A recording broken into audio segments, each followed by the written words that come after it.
Wanita itu mengambil segenggam daun bawang cincang, lalu melemparkannya ke wajah pria yang sangat ia cintai. Semua itu karena sejak kejadian hari itu, pria tersebut terus menyembunyikan sesuatu darinya. Rosmawati pun mulai bersikap dingin kepada Supri. Sementara itu, Supri tidak tahu bagaimana harus menjelaskan semuanya. Ia hanya bisa duduk sendirian di atas atap setiap hari, memendam semua kegelisahannya. Adik perempuan Supri akhirnya tidak tega melihat keadaan kakaknya. Ia berpura-pura membuat janji pemeriksaan dokter agar bisa menemui Rosmawati, berharap dapat memperbaiki hubungan mereka. Di kesempatan itu, Rosmawati juga mencoba mencari tahu kebenaran dari Mona. Dengan sengaja ia berkata bahwa dirinya sudah lelah dan ingin mengakhiri hubungannya dengan Supri. Mendengar itu, Mona langsung panik dan tanpa sadar membongkar semua rahasia masa lalu.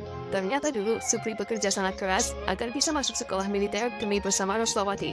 Namun, ibu Rosmawati diam-diam menyuap seorang dokter agar Supri gagal dalam tes kesehatannya. Dan saat Supri memiliki kesempatan untuk mengajukan pemeriksaan ulang, masa pendaftaran sekolah militer sudah ditutup.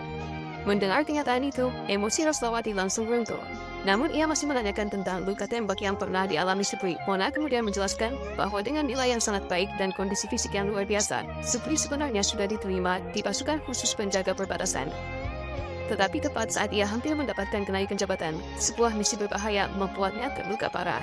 Kesempatan yang diperjuangkannya dengan nyawa sendiri hancur begitu saja, hanya karena satu panggilan telepon palsu dari ibu Rosmawati. Saat mengetahui seluruh kebenaran itu, Rosmawati benar-benar hancur. Air matanya jatuh tanpa bisa dihentikan. Ia tidak pernah membayangkan bahwa Supri telah mengorbankan begitu banyak hal demi dirinya. Setelah itu, Rosmawati kembali ke ruang istirahat rumah sakit. Namun kali ini, ia sudah tidak mampu lagi menahan amarahnya. Ia melepas ikatan rambutnya, lalu berjalan keluar dengan langkah cepat. Rosmawati langsung pulang ke rumah dan menghadapi ibunya. Dengan suara bergetar, ia menuntut jawaban apakah ibunya memang sengaja menghancurkan hidup Supri, membuatnya gagal dalam ujian ulang, hingga hampir kehilangan nyawanya. Namun sang ibu dengan tenang mengakui semuanya.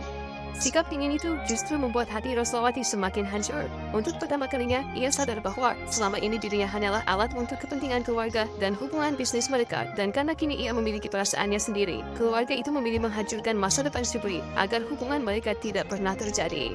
Rosmawati langsung menyebut ibunya sebagai seorang munafik. Di saat itu juga, ia memutuskan untuk memutus seluruh hubungan dengan keluarganya. Dengan hati penuh kekecewaan, Rosmawati berbalik dan hendak pergi. Namun tepat di depan pintu, langkahnya terhenti. Ia perlahan mendongak dan melihat foto keluarga yang tergantung di dinding.